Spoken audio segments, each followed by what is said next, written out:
Aziz izleyiciler, bugün Amerika'nın kâlir minuslar farklı gürleşecek. Bu minuslar benim en tarafındandır, yani benim dünya karayışım boyunca minuslar. O birinci minusların biri de adamların birbirine olan aragatlaşığı. Yani bu aragatlaşıklar yasama şekilde bir hili.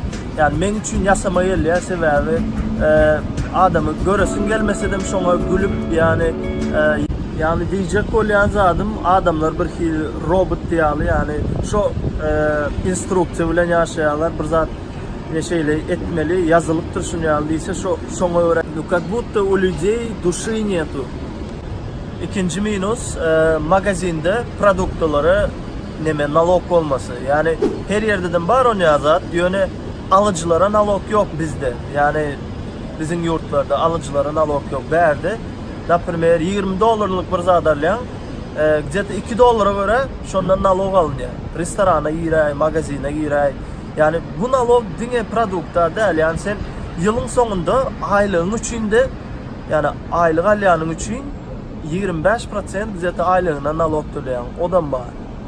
Особенно штат Нью-Йорk'ta en ulu naloglar Amerika'da.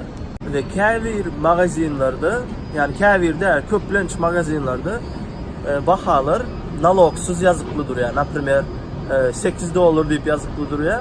Yani kasa varanda $9,5 töleyen. Yani bir hili şunu nalog bilen bilece yazıp koymayalar da, yani birazcık kıyınlaştır ya, yani karışan $8 tölerin deyip $9,5 töleyen birazcık katraktı ya. Üçüncü minusun biri yani produktu, yani iyileyen zatlar, önümler ya da başka nemeler önümler bari diyen yalı, hatta makarona çölle diyeli GMO bilene diyeler. Yani GMO koşulmadık diyen haritler almak için отдельно magazinler var.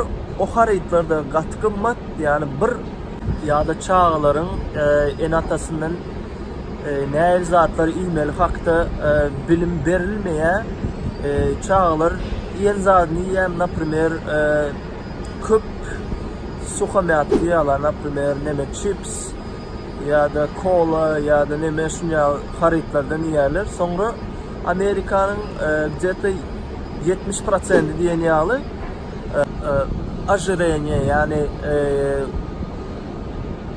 ajrenye değil ya, Türkmençe siyahtan çıktı.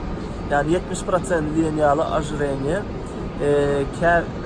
общественный, yani berde katı bir şeyle bir panyatı var.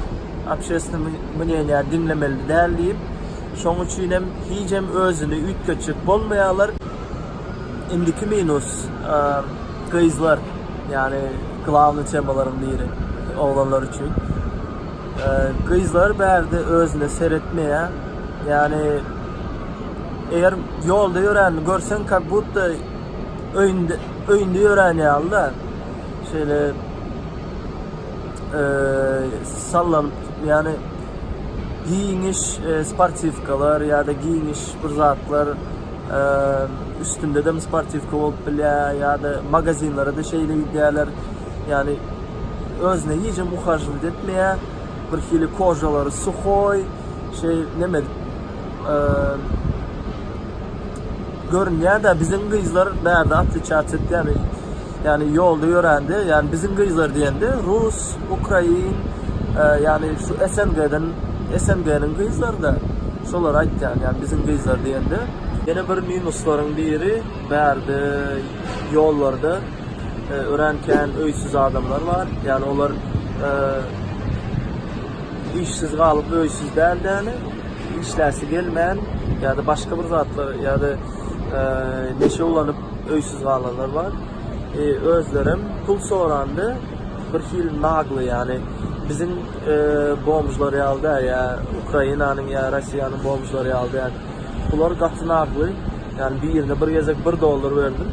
Şu $1 ama az gördü, yani köprek sonra ya da şunun için yani New York'ta öğrendi de yollarda kâvirleri şu astanovkalarda, yani avtobusun duruyan astanovkalarda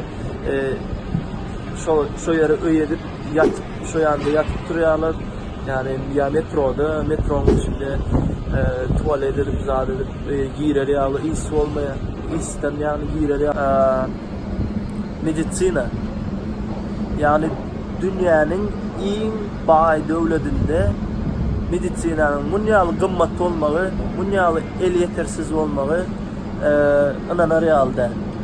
Sebebi bir rentgen ya prostoy zat geçme için strahofka bilen bilece yani strahofka bolmaysa yani turist olup gelip niday boh neme düşsün hastana yani hastahana düşsün $5,000 kolay neme alıp bilersin bill yani çek diyorlar yani çıkacak vaktim tölenmeli.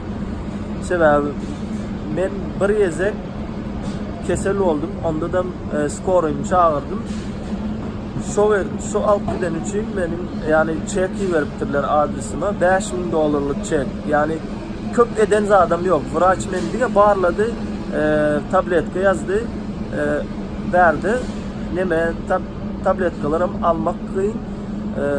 Например, antibiyotiklar tapmak kıyın. Yani antibiyotik için hükman vraçtan spravka almalı.